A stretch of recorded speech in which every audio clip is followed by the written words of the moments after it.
The word of the Lord came to me, Son of man, set forth an allegory, and tell the house of Israel a parable.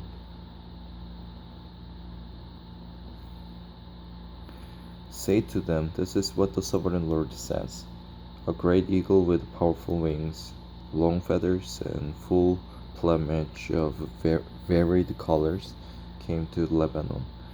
Taking hold of the top of the cedar, he broke off its topmost shoot and carried it away to a land of merchants, where he planted it in a city of traders. He took some of the seed of your land and put it in fertile soil.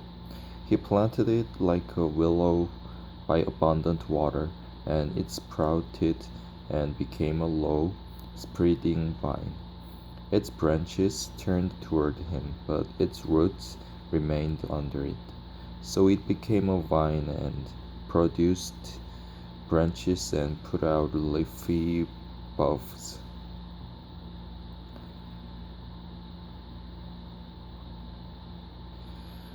But there was another great eagle with powerful wings and full plumage. The vine now sent out its roots toward him from the plot where it was planted and stretched out its branches to him for water.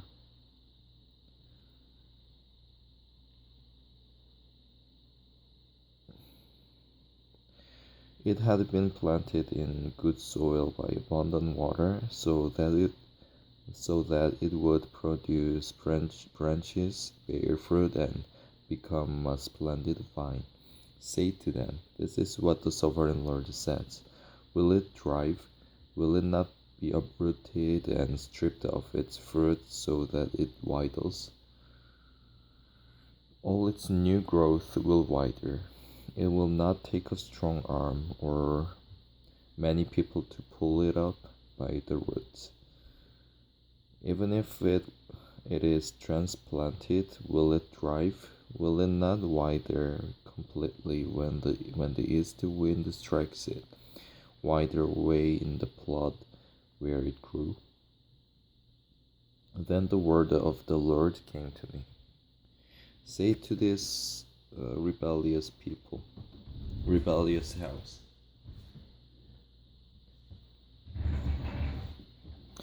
Do you not know what these things mean? Say to them, The king of Babylon went to Jerusalem and carried off her king and her nobles, bringing them back with him to Babylon. Then he took a member of the royal family and made a treaty with him, putting him under oath. He also carried away the leading man of the land, so that the kingdom would be brought low, unable to rise again, surviving only by keeping his treaty. But the king rebelled against him by sending his envoys to Egypt to get horses and a large army. Will he succeed? Will he who does such things escape? Will he break the treaty and yet escape?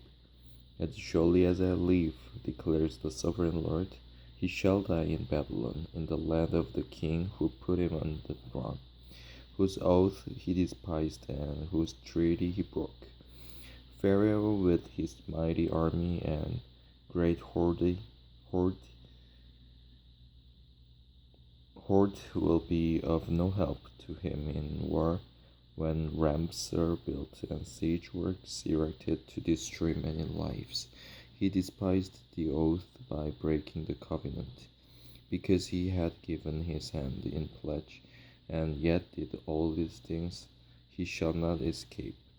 Therefore this is what the sovereign Lord says, As surely as I live, I will bring down on his head my oath that he despised and my covenant that he broke. I will spread my net for him, and he will be caught in my snare. I will bring him to Babylon and execute a judgment upon him there, because he was unfaithful to me. All his fleeing troops will fall by the sword, and the survivors will be scattered to the winds. Then you will know what you will know that I, the Lord, have spoken. This is what the sovereign Lord says. I myself will take a shoot from the very top of a cedar and plant it. I will break off a tender spring from its topmost shoots, and plant it on a high and lofty mountain. On the mountain On the mountain heights of Israel I will plant it. It will produce branches and bear fruit and become a splendid cedar. Birds of every kind will nest in it, and they will find shelter in the shade of its branches. All the trees of the field will know that I, the Lord, bring down the tall tree and make the low tree grow tall. I dry up the green tree and make the dry tree flourish. I, the Lord, have spoken, and I will do it. The word of the Lord came to me. What do you people mean by quoting this proverb about the land of Israel? The fathers eat sour grapes, and the children's teeth are set on edge. As surely as I live, declares the sovereign Lord, you will no longer quote this proverb in Israel. For every living soul belongs to me. The Father as well as the Son, both alike belong to me. The soul who sins is the one who will die. Suppose there is a righteous man who does what is just and right. He does not eat at the mountain shrines or look to the idols of the house of Israel. He does not defile his neighbor's wife, or lie with a woman during her period. He does not oppress anyone, but returns what he took in pledge for a loan. He does not commit robbery, but gives his food to the hungry, and provides clothing for the naked. He does not lend at usury, or take excessive interest. He withholds his hand from doing wrong, and judges fairly between man and man. He follows my decrees and faithfully keeps my laws. That man is righteous, he will surely live, declares the sovereign Lord. Suppose he has a violent son, who sheds blood or does any of these other things, though the father has done none of them. He eats at the mountain shrines, he defiles his neighbor's wife, he oppresses the poor and needy, he commits robbery. He does not return what he took in pledge. He looks to the idols. He does detestable things. He lends at usury, and takes excessive interest.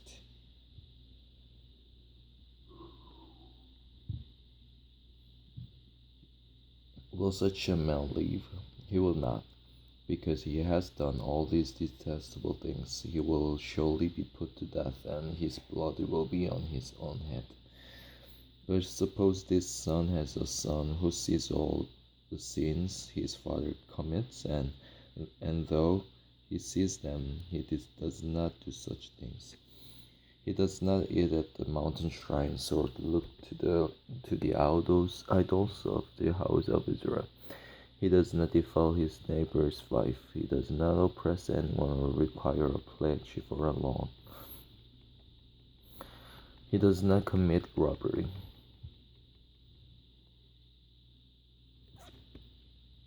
but gives his food to the hungry and provides clothing for the naked.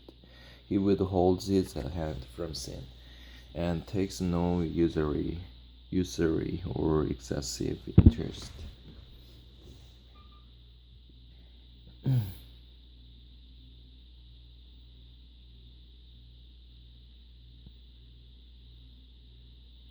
He keeps my laws and follows my decrees. He will not die for his father's sin.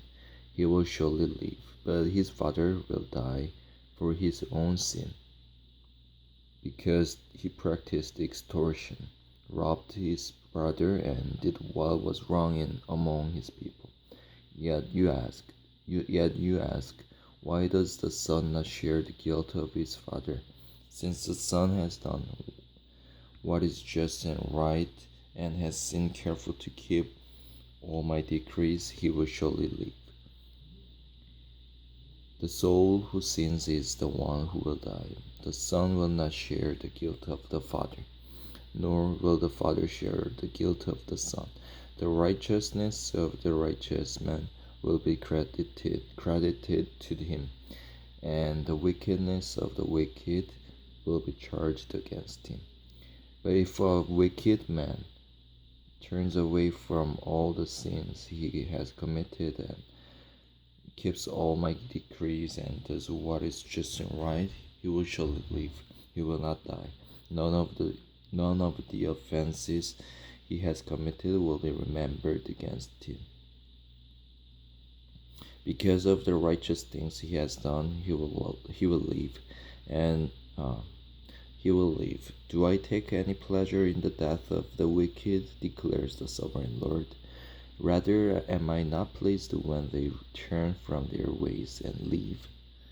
But if a righteous man turns from his righteousness and commits sin and does the same detestable things the wicked man does, will he live? None of the righteous things he has done will be remembered, because the unfaithfulness he is guilty of, and because of the sins he has committed, he will die. Yet you say, the way of the Lord is not just. Hear, O house of Israel. Is my way unjust? Is it not your ways that are unjust? If a righteous man turns from his righteousness and commits sin, he will die for it. Because of the sin he has committed, he will die. But if a wicked man turns away from the wickedness he has committed and does what is just and right, he will save his life. Because he considers all the offenses he has committed and turns away from them, he will surely live. He will not die. Yet the house of Israel says, the way of the Lord is not just. Are my ways unjust, O house of Israel? Is it not your ways that are unjust? Therefore, O house of Israel, I will judge you, each one according to his ways, declares the sovereign Lord. Repent, turn away from all your offenses, then sin will not be your downfall. Rid yourselves of all the offenses you have committed, and get a new heart and a new spirit. Why will you die, O house of Israel? For I take no pleasure in the death of anyone, declares the sovereign Lord. Repent and live.